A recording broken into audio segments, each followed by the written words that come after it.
Oi, meninas. Então, hoje, na verdade, esses últimos dias eu tava sentindo assim um pouco culpada e me sentindo com arrependimento, porque, sendo bem sincera e clara, né? Sendo solteira, não tendo assim muitas amizades da igreja, morando sozinha. Tudo isso contribui pra gente muitas vezes ter distrações, né? Embora quando a gente sabe o que a gente quer, mas surgem essas distrações e não é uma coisa simples, né? Não é uma coisa fácil. E daí eu me sinto muito mal, às vezes, porque eu fico pensando qual é o valor que eu dou pra Deus e não me sinto assim. Não é capaz, mas não me sinto digna, vamos dizer assim, né? Das coisas que ele faz na minha vida, que ele fez. E eu me arrependo dessas coisas, né? Aí tava lendo a Bíblia. Eu procurei algumas coisas sobre isso, porque era assim, dessa forma que eu tava me sentindo. E daí eu comecei a ler o Salmo 51. Eu vou ler algumas partes assim que falaram bastante comigo. O Salmo 51, 1. Tem misericórdia de mim, ó Deus, por teu amor, por tua grande compaixão. Apaga as minhas transgressões, lava-me de toda a minha culpa e purifica-me do meu pecado, pois eu mesmo me reconheço as minhas transgressões e o meu pecado sempre me persegue. Já começa forte aí, que o meu pecado sempre me persegue. Sei que desejas a verdade no íntimo, e no coração me ensinas a sabedoria. Cria em mim um coração puro, ó Deus, e renova dentro de mim um espírito estável. Não me expulses da tua presença, nem tires de mim o teu Santo Espírito. Devolve-me a alegria da tua salvação e sustenta-me com um espírito pronto a obedecer. Então, pensando nisso e lembrando do que a gente tinha conversado sobre as palavras grifadas, as palavras assim parece que tem um marca-texto, eu separei algumas.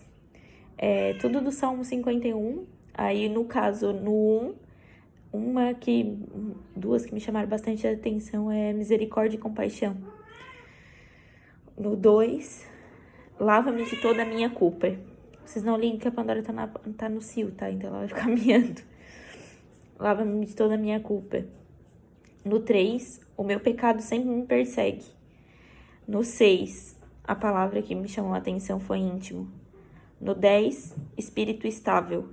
E no 12, devolve-me a alegria e obedecer. Eu tava pensando que quando eu me sinto assim, culpada, quando eu sei que eu erro e eu não me sinto digna de perdão, que vem essa culpa, né, dentro de mim, geralmente eu me afasto, fica mais difícil de eu orar. Aquela questão da guerra espiritual também, né? Mas é como se eu tivesse vergonha. É difícil até assumir, assim, né, pra vocês, ou os nossos erros, né, nossas fraquezas. Quem dirá pra Deus, né, que tá vendo tudo. Mas aí eu comecei a ler e fiquei pensando assim que como ele tem misericórdia, ele tem compaixão da gente. Será que é certo mesmo eu me sentir assim tão culpada? O que eu tenho que fazer pra ele me perdoar? O que eu tenho que fazer pra chegar mais perto dele e pra não me sentir mais assim? Então, levantei várias questões assim, né? E eu cheguei e eu vejo assim que quanto mais isso acontece na minha vida, o meu espírito ele não fica estável, como diz ali. Eu fico desestabilizada quando não é nenhuma coisa que eu faço comigo, mas pra Deus, entende?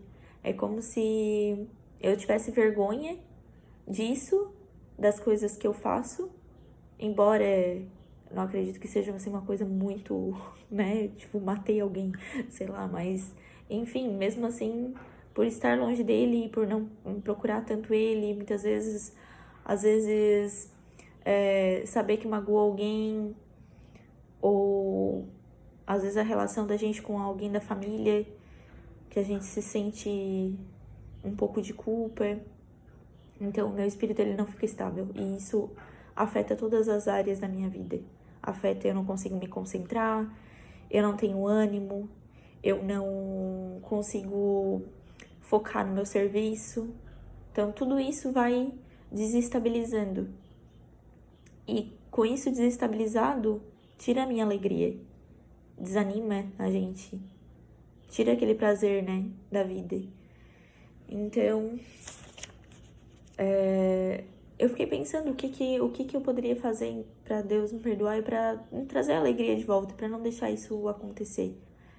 E ali diz que o que Deus quer é que a gente reconheça nossos erros e seja no íntimo, que a gente realmente queira o perdão e ver, né, o que a gente errou, mas que seja uma coisa sincera e ter essa intimidade com Deus para mostrar as nossas fraquezas, né?